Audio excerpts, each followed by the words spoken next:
आज देश के प्रधानमंत्री बिहार आए हुए थे। लगभग 44 या 45वां दौरा था बिहार पे, और बिहार मिशन सिंदूर लेकर आए थे। उसी दरमियान में पटना हवाई अड्डे का भी इन्होंने उद्घाटन किया। इस पर आपका क्या कहना है? कहाँ से आए, क्या नाम है आपका?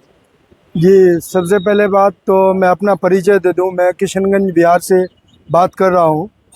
मैं उस ज़िले से आया हूं जहां हर एक चीज़ की कमी है।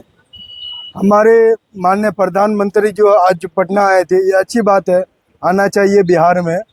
लेकिन मैं सीधे सीधे बात कह रहा हूं कि बात को कि गद्दियों में बैठे हुए सरकार जो है आज एक बेबाकी से बोल रहे हैं कि बेटी बढ़ाओ, बेटी पढ़ाओ, बेटी बचाओ।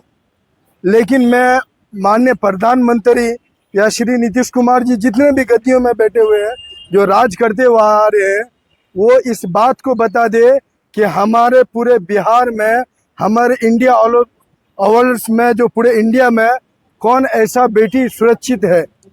कोई बेटी सुरक्षित नहीं है। आए दिन जो है मॉब लिंचिंग का आप लोग मामला सुनते रहते हैं, चाहे बेटी हो या बेटा हो। अफसोस की बात यह है कि आज पटना में आकर जो है तरह तरह की हमारे प्रधानमंत्री जी बात कर रहे हैं, योजना की बात कर रहे हैं। लेकिन मैं जिस सीमांचल से आया हूँ उसमें ना एजुकेशन है, ना कोई ऐसा डिग्री कॉलेज है, ना कोई ऐसा हॉस्पिटल है, बल्कि हर एक चीज़ की कमी है। अगर हमारे बिहार में खास करके देखा जाए कि कोई ऐसा एक फैक्ट्री हो जहां हमारे बच्चे और हमारी बच्चियां जो अपने पेट पालन के लिए घर से दूर जाते हैं, वो हरियाणा, केरला, महाराष्ट्र, यूपी वगैरह में जाते हैं, उनके जान का कोई परवाह ही नहीं है, ना कोई कीमत है। आए दिन जो है उनको कहीं ना कहीं किसी मामले में जो है, चाहे बेटी हो या बेटा, उनको मारा जाता है। और इससे शर्मनाक क्या बात हो सकती है?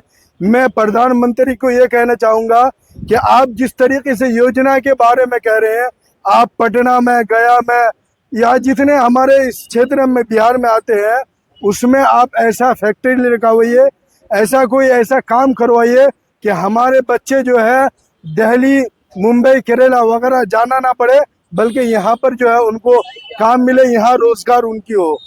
ये कहना चाहूँगा मैं प्रधानमंत्री से। अच्छे, हमारा सवाल आपसे जनाब है कि सीमांचल के इलाका से आप आते हैं जरूर, जी मगर सीमांचल के जो एमपी हैं, एमएलए हैं, जो चुन कर आप सदन में भेजते हैं, जी क्या उन लोगों की दायित्व नहीं होता है सीमांचल का विकास करना? जी, जो हमारे एमपी और एमएलए हैं, मैं बता दूं कि आज़ादी का 77 साल, 78वां साल चल रहा है। जो गद्दियों में बैठे हुए आए और उनको हमारी पब्लिक जिता करके सदन में, संसद भवन में भेजे, तो उनकी जिम्मेदारी बनती है कि हमारे सीमांचल के डेवलपमेंट के लिए वो आवाज़ उठाए। लेकिन अफसोस है कि हमारे कुछ तो पब्लिक के अंदर ही कमी है कि जिस वक्त वैन वोट का मुद्दा आता है, तो हमारे इसमें कहता है कि शहादत की वोट जो है वो शहादत की गवाही है। लेकिन यहाँ पर जो है माल के ऊपर बढ़ जाता है और कट जाता है। माल मिल जाता है तो चुप हो जाता है। भाई, आप 5 किलो अनाज के बारे में कहिए, या एक राशन कार्ड बनाने में, बिहार में एक राशन कार्ड बनाने में आपका 3-3 हज़ार, 4-4 हज़ार रुपये लगता है। आप हमको कोई ऐसा चीज़ दिखा दीजिए जिसमें रिश्वतखोरी, घूसखोरी ना हो। तो ये हमारे सांसद जी और हमारे विधायक जी की जिम्मेदारी नहीं है कि हम जो है ये जाकर के अंचल अधिकारी में जाकर के देखें कि हमारे कैसा काम चल रहा है। असल में बात ये है कि हमारे सीमांचल में या कोई भी हो, यहाँ जो है जो भी प्रतिनिधि या फिर और भी जो गद्दियों में बैठे हैं, यहाँ हिसाब लेने वाला कोई मामला नहीं है। और स्टेट को देखिए, कितना आय निकाला, कितना निवास निकाला, कितना जाति निकला, कितना मोटिशन हुआ।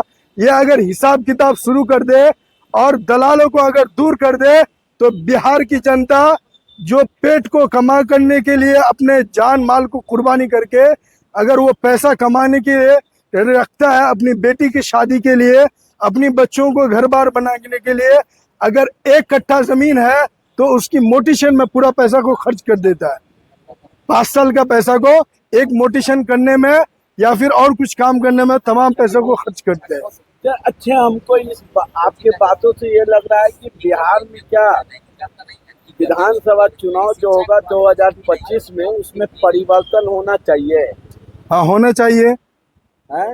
होना चाहिए। मुख्यमंत्री के कई चेहरे हैं, तेजस्वी